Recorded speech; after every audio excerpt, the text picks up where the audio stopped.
Hot Pockets. Stouffer's lasagna. Frozen food is hot again.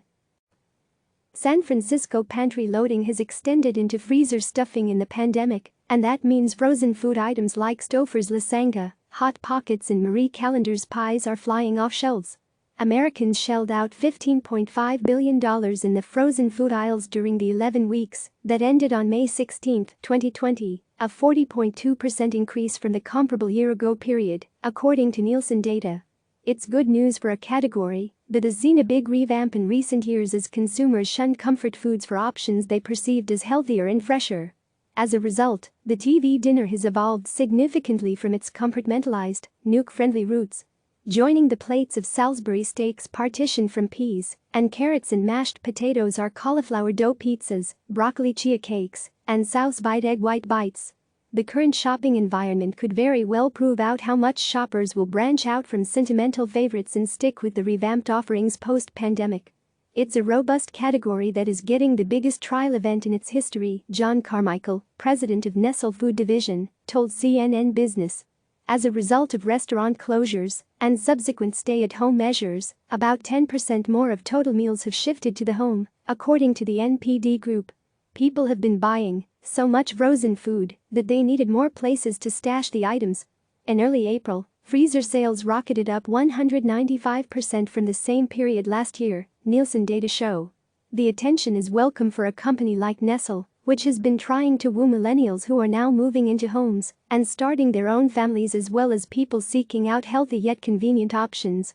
During the past 4 to 5 years, Nestle has added new products or tweaked some recipes to remove artificial flavors and colors, shrink ingredient lists, and add more and different kinds of protein.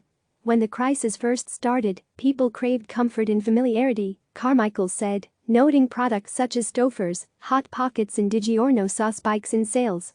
But now Nestle's modeling and data are showing that people are starting to place increased emphasis on nutrition. That would bode well for Nestle's new line, Life Cuisine, which launched in April. The line has 15 recipes catering to 4 dietary categories: low-carb, high-protein, gluten-free and meatless.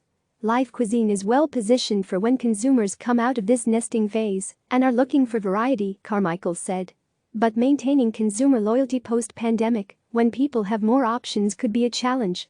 When Andrea Sandrin, of Boynton Beach, Florida, was preparing for the stay-at-home measures, she went into hurricane buying mode just out of habit.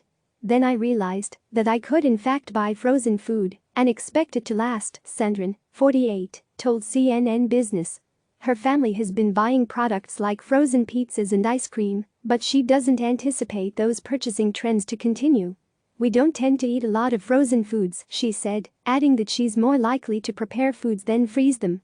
The pandemic-era remote working and learning environment puts extra emphasis on convenience, said Bob Nolan, Senior Vice President of Demand Science for Conagra Brands, the maker of frozen food brands such as Banquet, Bird's Eye and Marie Callender's. As a result, Conagra's frozen food sales have increased 45% during the past 10 weeks that ended on May 17, the company said, citing point-of-sale data from market research firm IRI. Some of the brands seeing the biggest lifts were P.F. Chang's, up 113% during that 10-week period, Meatless Garden, up 62%, Bertolli, up 34%, and Banquet, up 23%. Comfort food accelerated faster than health and wellness, Nolan said. Even with restaurants starting to reopen, Nolan is optimistic. I think frozen food was pretty stale 5 years ago, he said. We worked really hard the last 4 years to modernize the category. Click subscribe to receive the latest news.